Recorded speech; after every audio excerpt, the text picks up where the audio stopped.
Well, I think in light of the time, I'm just going to go ahead and dive right in. I do want to spend some time thinking today about Christian witness in a crisis-shaped world. I hope you can see my screen now.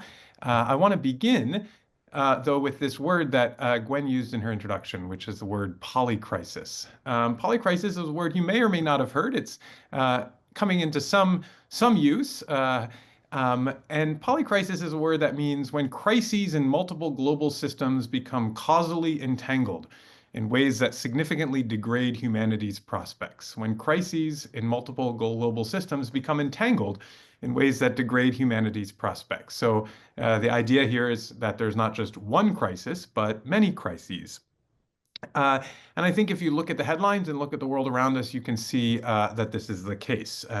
We can look at Europe, the Middle East, a major land war in Europe for the first time since World War II, this explosive conflict in the Middle East, high-intensity civil wars in places like Sudan and elsewhere. We're in the midst of intensifying great power conflict, not just between, of course, Russia and the United States, as we once saw during the Cold War, but between China and the United States at a time when international arms control agreements are ending. Of course, the word crisis is often used in relation to our relationship with the natural world, with God's creation, the climate crisis we speak about, which is a phrase that covers not just global warming as such, but ecological degradation, ocean acidification, biodiversity loss, pollution, all of which is to say we have a disordered or crisis level relationship with the creation God has set us in the midst of. We live at a time of widespread human migration, and to be clear, migration is a wonderful and powerful and beneficial force throughout human history. Um, but it's also true that as a collective human society, we seem to lack the rhetoric and the tools and the means to respond to this migration. And that migration, the pace of it seems only likely to intensify, even as the world becomes unsure of how to respond. And all of this is underlain by an economic system that continues to deepen its hold on human society and to put forward a set of values that are at odds with Christian values. That's a big claim. It's one I spend a lot of time about on this book. So these are just some of the ways in which the word crisis is used in our world today. But I'm sure if you think more locally, you can think about a housing crisis, a homelessness crisis. We talk about a mental health crisis of anxiety, depression, loneliness. Um, uh, we talk about race relations sometimes in terms of crises as well. So the word crisis is all around us, and the word polycrisis, therefore, might help be a descriptive word to respond to this moment. Um, I, I spend a lot of time telling you about this word, but I'll just say that in this particular book, my focus is on a crisis-shaped world. So as you can see from this list, I'm thinking about things that affect all of us globally, in a sense. Understanding that in each of our different locations, the nature of that crisis may look different. So all of that is what is background then, or my point of departure to this book that I've just written called Faithful, Creative, and Hopeful: 15 Theses for Christians in a Crisis-Shaped World. And my point of departure for this book is basically to say, okay, so we live at this time of polycrisis. Given this context, this global context in which we live, what does the good news of Jesus Christ have to say in this particular context? That's a question that Christians across the centuries have asked. Given our context, what does the good news of Jesus Christ look like in this context? And I want to say that I don't think I have any let me just tell you something about my approach. First of all, I want to be clear that this book is not a sort of set of magical practices that if we just snap our fingers, we will turn around the church or provide a new pathway forward. Instead, what I want to do, in what I do, I hope, in this book, is reflect on the nature of our crisis-shaped context and bring to bear on that context the combined resources of our Christian tradition, our experience as Christian ministers. It's the fundamental conviction I have behind this book that the word gospel means good news, and that the Christian gospel has something that is both good and new to say to this context as it does to all contexts, and that it is our privilege and it is our joy to proclaim and to share that gospel message afresh in this generation. Now, I'm not going to say too much about it right now, but of course, when you hear the word crisis, it's not just polycrisis, but sometimes those of us who live and work in churches in Canada may also think about the word crisis applying to the nature and the state of our churches. Certainly, in many of the churches that I work with, there are questions about what the future looks like, existential and otherwise questions, and so.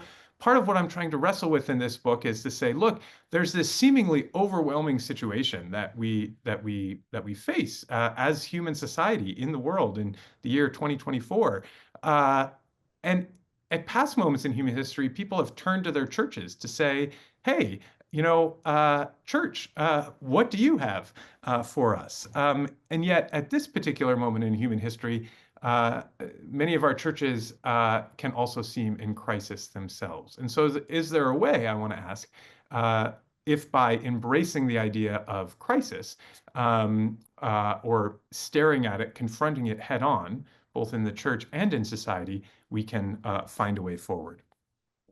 And the other introductory comment I want to make is to say that I use the structuring tool of a thesis, as you can see from the subtitle. And a thesis, as I use it here, is simply a declarative statement that gives us something to hold on to wrestle with, to engage with. Those of you who know Christian history will know the somewhat august place of the thesis in Christian history. Martin Luther put 95 of them on the door of a cathedral, and away he went. That's not what I have in mind. But I do think what Luther recognized is that sometimes starting an argument in a church is not a bad thing.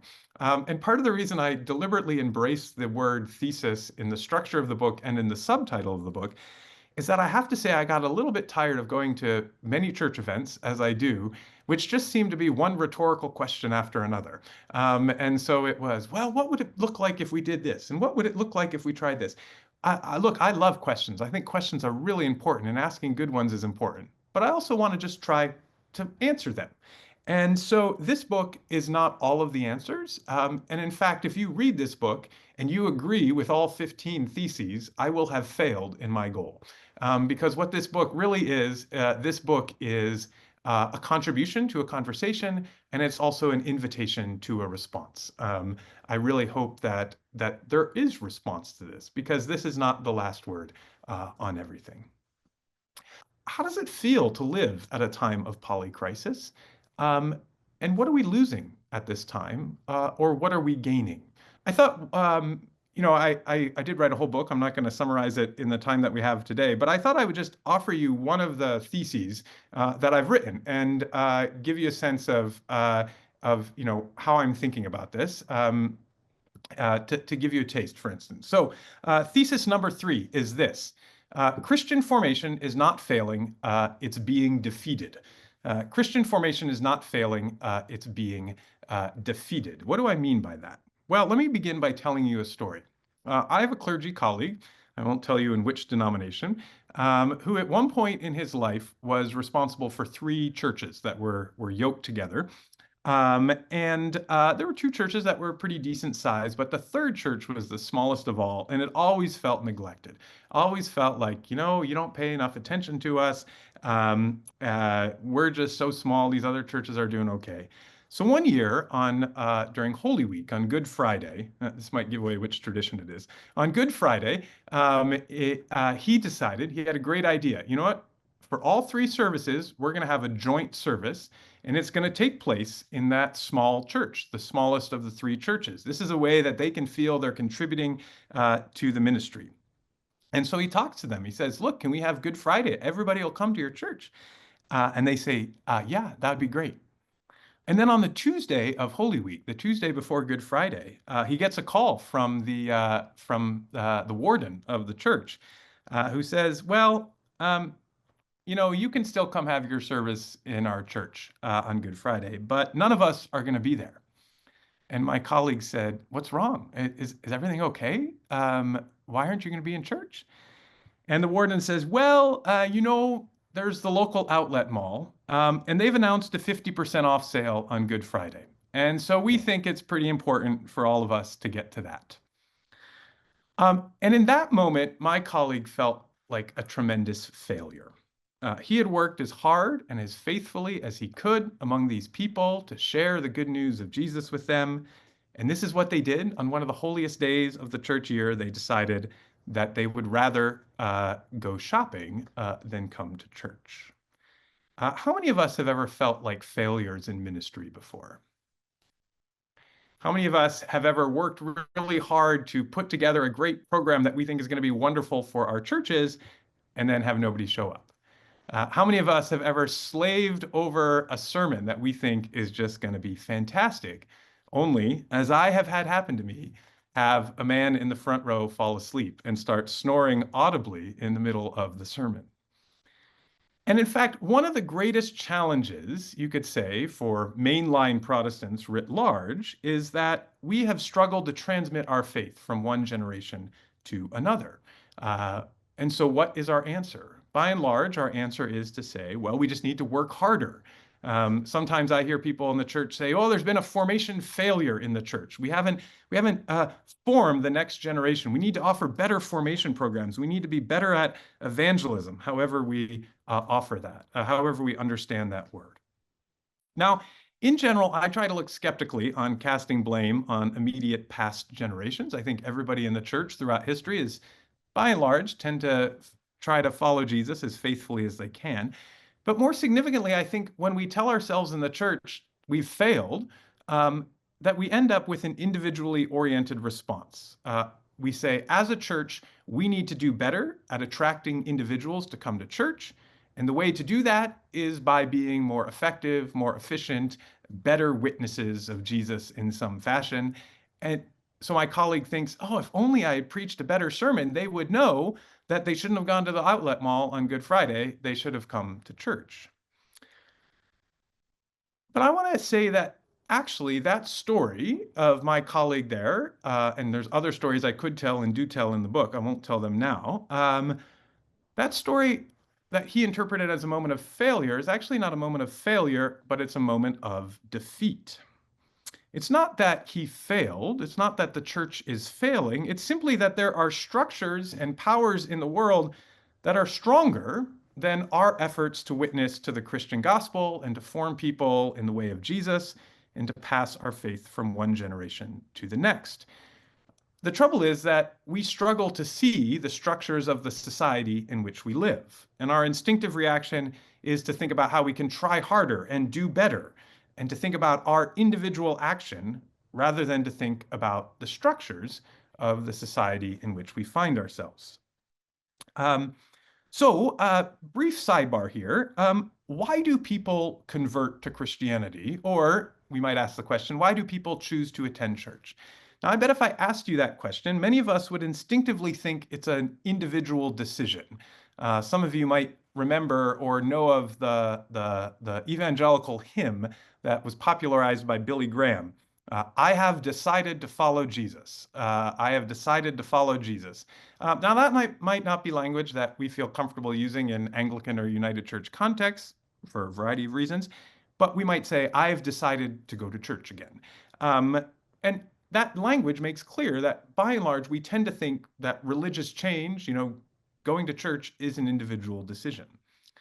But actually, there's quite a lot of scholarship on religious change and conversion. And before my current job in theological education, I spent a lot of time researching and writing and studying and working with Christians from the non-Western world, especially from sub-Saharan Africa.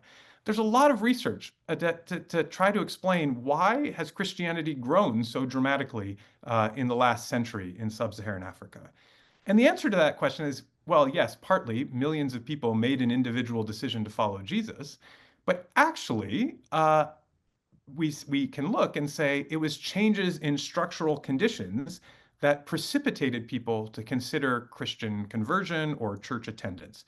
So structural factors like how society is organized, the presence or absence of other major world religions, traditions of literacy in a population, labor migration, economic change, education, civil war, et cetera, et cetera, et cetera.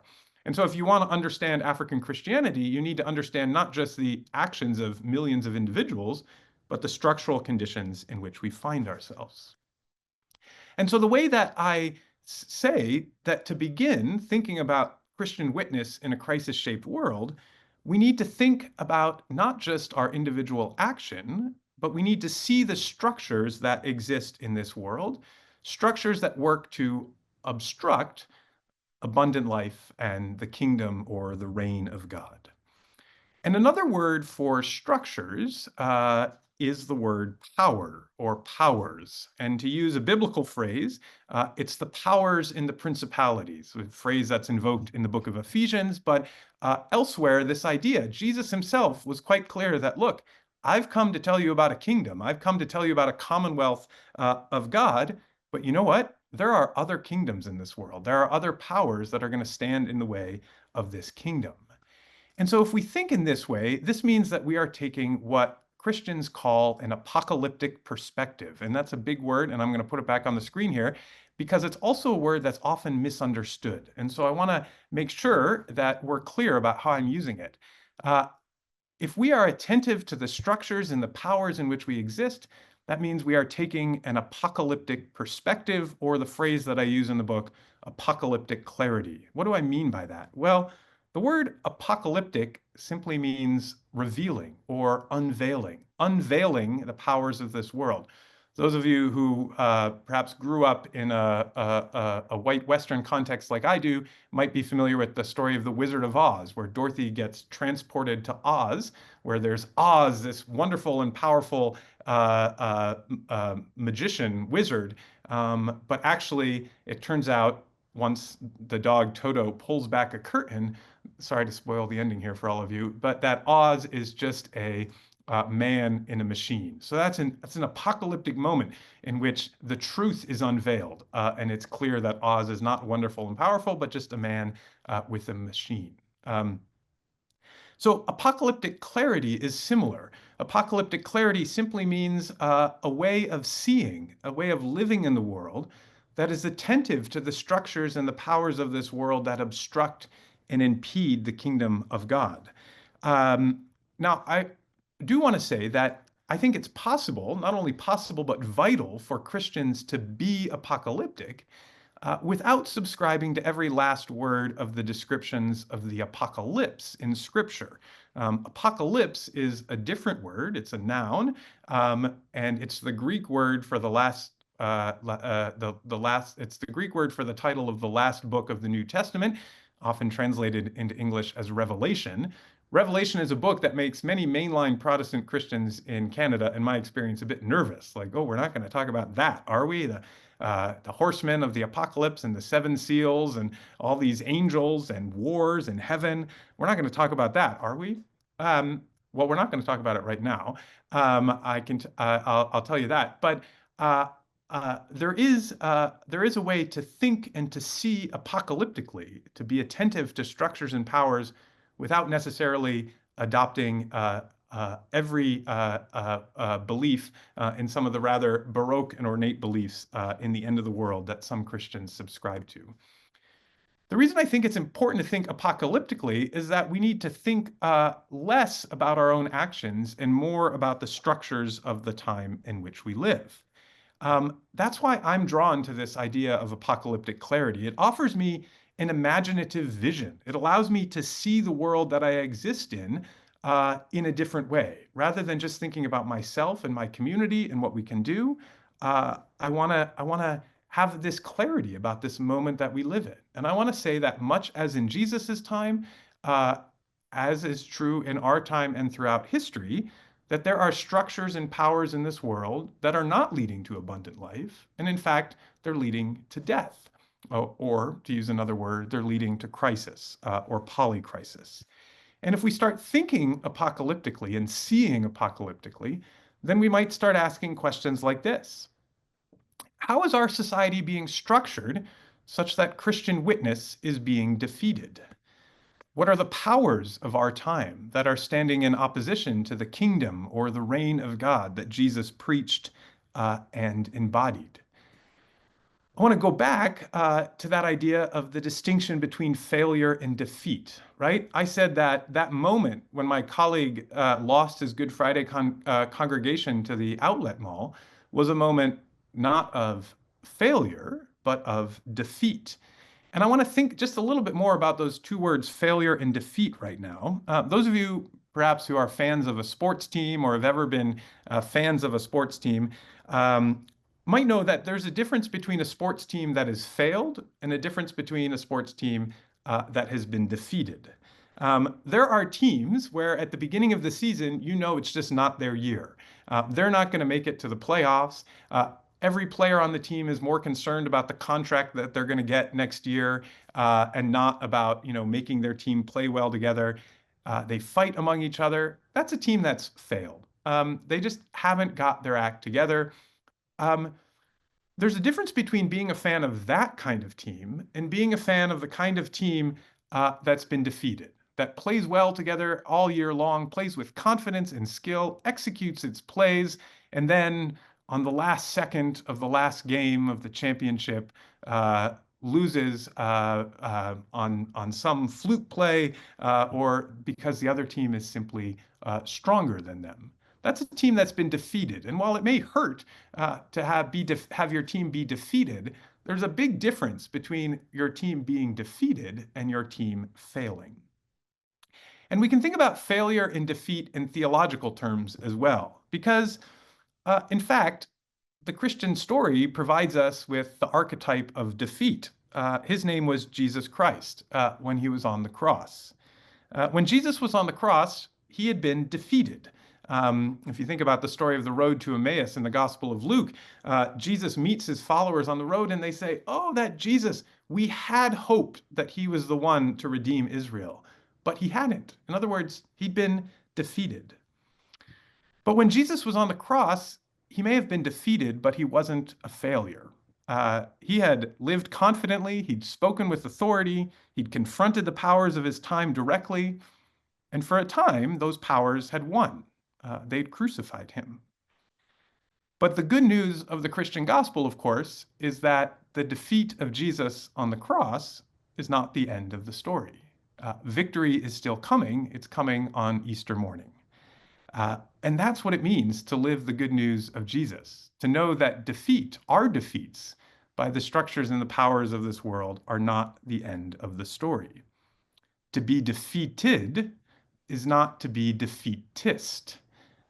To be defeated is not to have failed.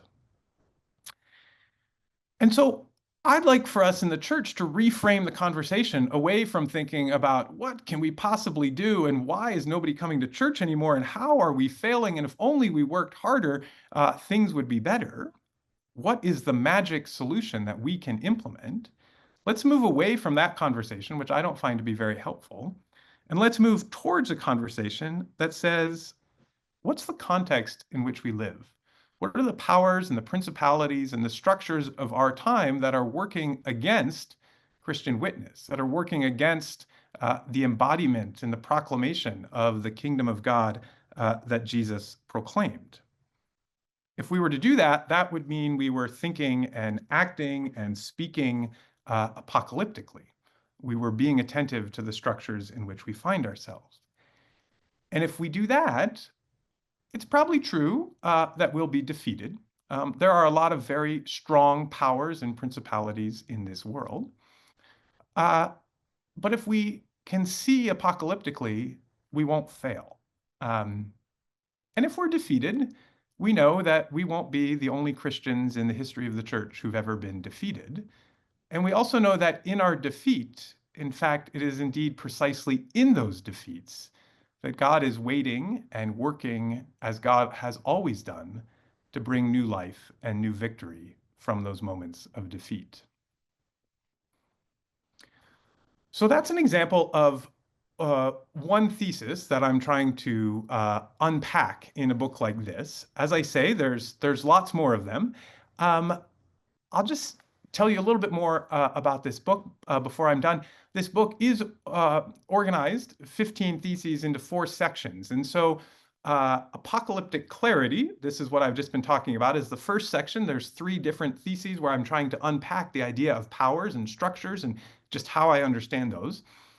And then I say that, look, in the gospel, in the Bible, when Christians are called to live apocalyptically and identify powers, when we identify powers, our job is not to overthrow them because we can't. We're not powerful enough. Our job is to resist them.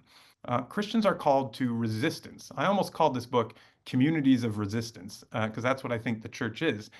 Uh, so I have 4 theses about a resistant ethos, um, uh, um, how the ideas that might help us in our communities of Jesus followers resist the powers of this world, and then a section of theses on resistant practice, practices that will actually ground us as communities in resisting the powers of this world. And then the final section is about renewed church, some more concrete suggestions about what church life can actually look like in an apocalyptic and crisis-shaped time. One passage that I always keep in mind when I'm thinking about this connection between the life of the community and its witness to the world comes at the end of the 2nd chapter of the book of Acts. So Pentecost has happened. Well, Jesus has ascended. Pentecost has happened. What happens at the end of the 2nd chapter of the book of Acts? All who believed were together and had all things in common. They would sell their possessions and goods and distribute the proceeds to any as at need. That's a very diaconal activity right there. And they spend time worshiping together in the temple. And so they have this common life, right? A distinctive common life. And what happens? Day by day, the Lord added to their number those who were being saved. Isn't that what all of our churches want? Day by day, the Lord added to their number the number of people who were sitting in church on Sunday morning, right? And where does that come from? It comes from the kind of life which has a large diaconal component to it, that this community of followers of Jesus is living.